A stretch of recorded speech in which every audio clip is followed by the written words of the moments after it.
गोर्खाहरूको हक हितमा भारतीय जनता पार्टीले 2019 को लोकसभाको संकल्प पत्रमा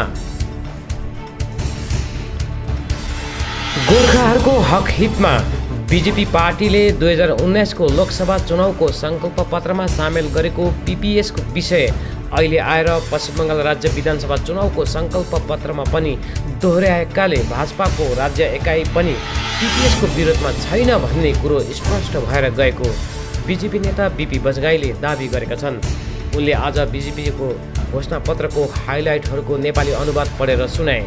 ती हाइलाइटहरूमा पहाड तराई डुवर्स अनि गोर्खाहरूको हक हितमा रहेका विषयहरूको उल्लेख गर्दै यस सङ्कल्प पत्रले गोर्खाहरूको हक र हितलाई अवश्य पुरा गरेर लैजाने विश्वास दिलाएका छन् भने घोषणापत्रमा छोडिएका मुद्दाहरूलाई पनि टिपोर गरिसकिएकाले तीहरूलाई पनि बिस्तारै समाधान गरिँदै जाने बताएका छन्। यो कठिन कार्य हो, तर कठिन कार्य हुँदाहुँदै पनि संकल्प जब गरिसकेपछि र इमानदार प्रयास गरिसकेपछि हामी यो कठिन कार्यलाई पनि सुगम तरिकाले सहज तरिकाले भोलि पुरा गर्नेछौँ र बालिका तथा महिलाहरूलाई किन्डरगार्टनदेखि पीजीसम्म निःशुल्क शिक्षा मार्फत महिला सशक्तिकरणमाथि ध्यान केन्द्रित गरिनाले हाम्री छोरीहरूलाई समान अवसर उपलब्ध हुनेछ अनि उनीहरू सशक्त बन्नेछन्। हामी त्यस दिशामा काम गर्दैछौँ। पश्चिम बङ्गालमा पुलिसमा महिलाहरूको निम्ति 9 महिला पुलिस बटालियन र 3 रिजर्भ बटालियन गठन गर्ने घोषणाले नारी शक्तिमाथि हाम्रो विश्वासलाई अझै बलियो बनाउँछ भन्ने आशा गर्दछौँ। यस अतिरिक्त यहाँ जति लेखिएन यो हामीले यो के गर्यौँ भने हाम्रो जुन घोषणापत्र छ त्यो घोषणापत्रबाट हाम्रो क्षेत्रमा के छ त हाम्रो क्षेत्रको लागि भन्ने कुरालाई त्यसको एक्सट्रेक्ट निकालेर म अहिले मिडियामा बोल्दैछु। यहाँ नलेखिएका कुराहरू चाहिँ घोषणापत्रमा नभएका कुराहरू चाहिँ हुँदैनन् भन्ने होइन। म आफै पनि अहिले दार्जिलिङ कालिम्पोङ खरसाङको विभिन्न क्षेत्रहरू भ्रमण गर्दैछु, डुवर्सको विभिन्न क्षेत्रहरू भ्रमण गर्दैछु। तपाईँले देखिरहनु भएको छ जहाँ पनि भोलि युवाहरूको रोजगार उभ्याउने सम्भावनाहरू देखेका छौँ, जहाँ पनि ग्रामीणलाई अति आवश्यक चिजहरू खाँचो परेको चिजहरू देखेका छौँ, ती कुराहरूलाई हामीले डायरीमा नोट गर्दै हिँडेका छौँ। ती घोषणामा नपरे पनि ती सबै कुराहरूलाई हामी भोलि कार्यान्वयन गर्ने दिशामा जानेछौँ। त्यसले गर्दा यहाँ लेखिएको मात्रै गर्ने होइन, यहाँ लेखिएकोदेखि अधिक पनि हामी कार्य गर्छौँ। सबैभन्दा बढी त मैले घुम्दै जाँदाखेरि धेरैवटा गाउँमा पानीको एकदमै ठुलो समस्या देखेँ ग्रामीण जनतामा। सहर बजारमा त किनेर पनि खाँदैछन्, तर गाउँमा त त्यो पानी किनेर खान सक्ने अवस्था पनि छैन। त्यो चिजहरू जुन चाहिँ छ एकदमै आवश्यकभन्दा आवश्यक कुराहरू छ।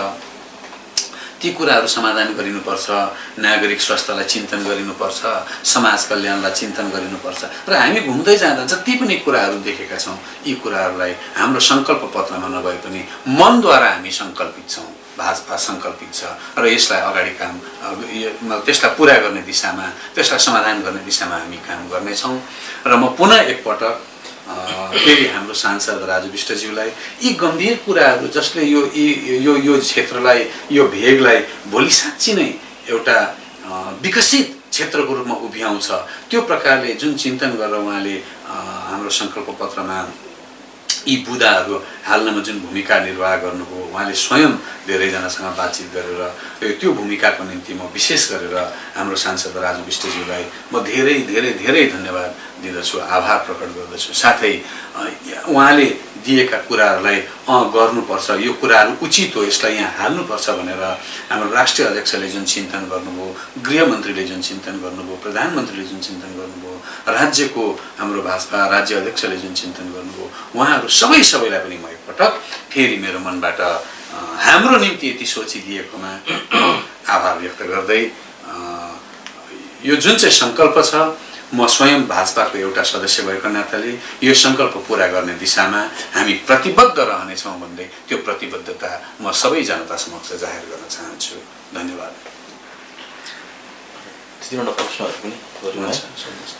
नमस्कार बजगाईजी, भाजपाको तपाईले नेता नै हुनुहुन्छ है।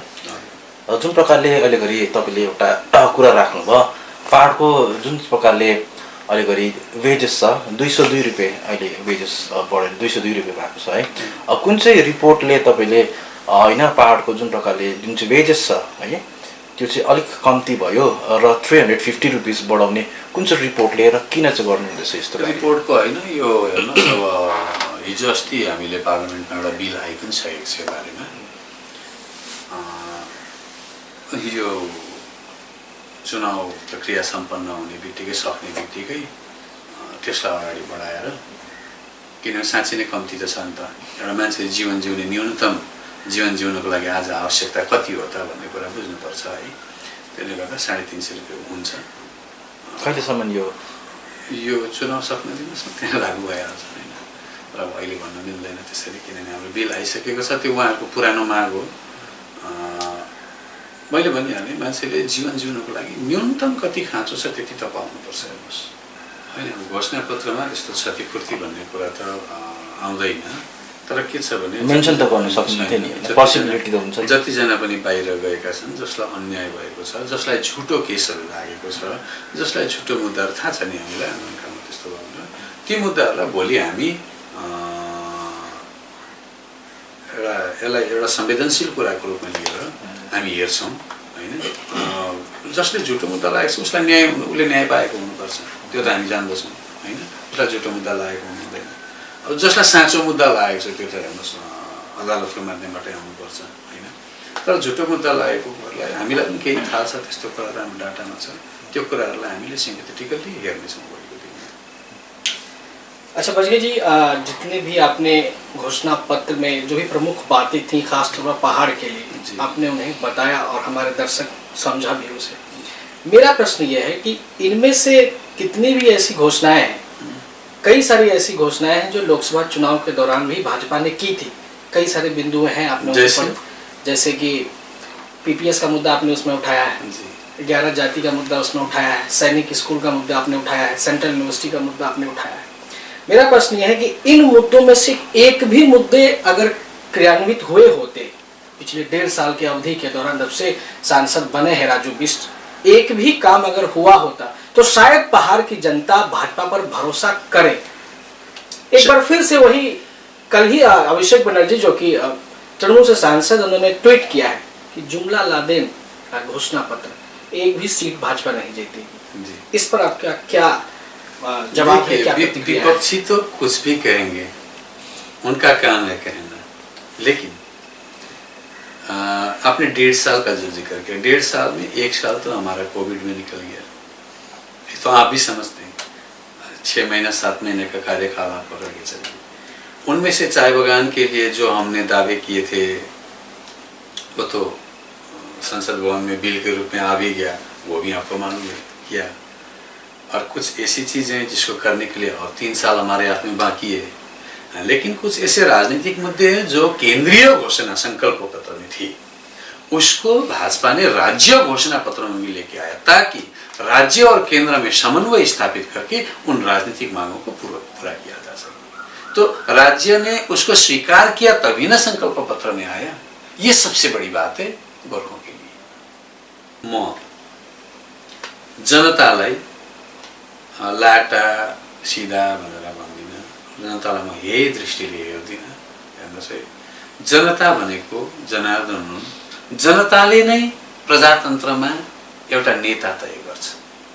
त्यसले गर्दा यदि कोही नेता हो भने ऊ हुनुको कारण भनेको, नेता बनिनुको आधार भनेको जनता हो। त्यसले गर्दा जनता भनेको पूजनीय हो, तिरस्कार गर्ने चिज होइन, जनता पूजनीय हो। अनि ती पूजनीय व्यक्ति, ती जनताको आँखामा जुन सपना छ धेरै वर्षदेखि, त्यसो भने अलिक थपिदिन्छु। त्यसो हो भने जनतालाई यति साह्रो मान्नुहुन्छ भने जनताको जुन चाहिँ एस्पिरेसन छ है, जनताको यसलाई चाहिँ भाजपाले चाहिँ किन रेस्पेक्ट गरेन यतिको सालसम्म? किन गरेन, कसो गरेन, त्यो त जो हिजोसम्म टाँसिएर बसेका थिए उहाँहरूलाई सोध्नुहोस्। आज त हामी टाँसिएर होइन, हामी भाजपा नै भएर काम गर्दैछौँ।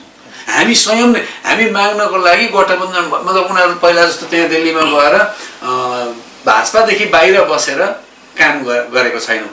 म बोल्दैछु नि, म त स्वयं भाजपा नै भएर काम गर्दैछु भनेको। अब त हामी त दिने ठाउँमा छौँ नि त। भाजपा हुनु भनेको माग्ने ठाउँमा छैनौँ, हामी दिने ठाउँमा छौँ। दिने ठाउँमा भइसकेपछि त हाम्रो जिम्मेवारी बढी छ होइन।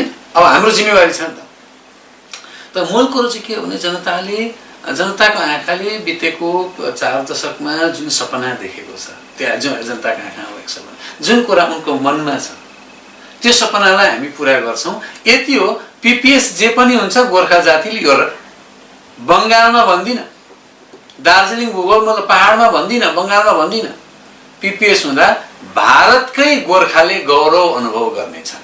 त्यो त पहिला पनि भनिराख्नु भएको थियो तपाईँहरूको पार्टीकै नेताहरूले। तर यही सन्दर्भमा आउन चाहन्छु बजगाईजी, अहिलेसम्म पहाडको जनताले पिपिएस यो यति लामो टङ्गाएर हामीले गल्ती के गर्यौँ भने हामीले कुनै एउटा व्यक्तिलाई उसले गर्छ होला भनेर उसलाई नेता मानेर विश्वास गरेर जिम्मेवार छोडिदिउँ। हामी चाहिँ हात बाँधेर बस्यौँ, होइन त?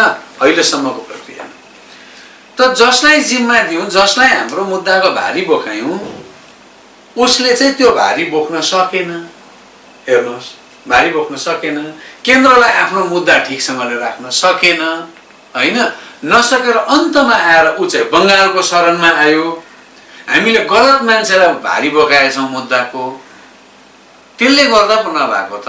गल्ती चाहिँ विमल गुरुङको मात्रै हो, हाम्रो पनि हो। हामीले त हाम्रो गल्ती सच्याएको छौँ। हामीले त्यो जिम्मा दिनु नै गल्ती थियो, त्यसले गर्दा हाम्रो गल्ती हो। अब जिम्मा दिँदैनौँ, अब आफै काम गर्छौँ। ठिक छ। झुटको प्रचारमा तपाईँलाई नजिकै आसाममा हेर्नुहोस् न, भाजपा सरकार बनाएको कति भयो? भयो होइन त? कि अहिले आसाममा चाहिँ क्षेत्रीय दलहरू छैन, अझ नयाँ दल पो जन्मिसक्यो। हेर्नुहोस् है, नयाँ दल पनि आउँदैछ। त्यस्तो अरू राज्यमा पनि हेर्नुहोस् तपाईँ, भाजपा भएको राज्यमा क्षेत्रीय दल मासिएको उदाहरण कहाँ छ? पहिला त्यो झुटको प्रचार गर्नेले भन्नु पर्यो, एक्जाम्पल देखाउनु पर्यो नि त। यो ठाउँमा चाहिँ क्षेत्रीय पार्टी मासियो भनेर, मासिएको छैन।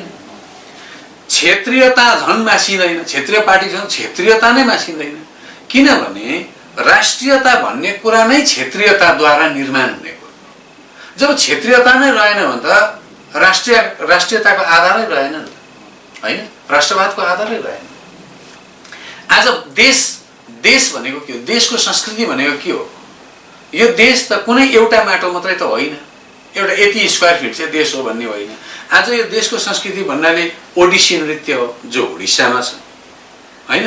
नजरुल गीति रविन्द्र सङ्गीत जो बङ्गालमा छ, लाखे डान्स मारुनी डान्स हामी जो पहाडमा गर्छौँ, हामी के अरे बिहु डान्स आसाममा गर्छौँ। आज राष्ट्रिय चिजलाई, राष्ट्रिय संस्कृतिलाई झल्काउनु पर्यो भने यो सबै क्षेत्रीय कुरालाई बोक्दा मात्रै पो राष्ट्रियता हुन्छ त? कि कुनै एउटा राज्यलाई मात्रै बोकेर काम गरेको छ र? छैन। त्यसले गर्दा भोलि यहाँको क्षेत्रीयतालाई बचाउनु पर्दा भाजपाले नेता त बाहिरबाट ल्याएर जन्माएको छैन नि त। जो पनि जन्मायो गोर्खालाई बुझ्ने, गोर्खा नै जन्मा, यी भित्रै जन्मायो नि त। भनेदेखि अब यहाँको क्षेत्रीयतालाई बचाउने जिम्मा त यहाँको नेताको हो नि, स्थानीय नेताको हो नि। कुरा बुझ्नुभयो? त्यसले गर्दा भाजपाले कहिले पनि राष्ट्रियतालाई चोट पुर्याउँदैन। किनभने नैसर्गिक रूपमा, प्राकृतिक रूपमा जुन चाहिँ थ्योरी छ, जुन चाहिँ सिद्धान्त छ, त्यो सिद्धान्तले चाहिँ के भन्छ भन्दाखेरि राष्ट्रियताको आधार चाहिँ क्षेत्रीयता हो, आधारशिला। त्यो क्षेत्रीयतालाई भत्काएर राष्ट्रलाई तोड्ने काम भाजपाले कहिले पनि गर्दैन।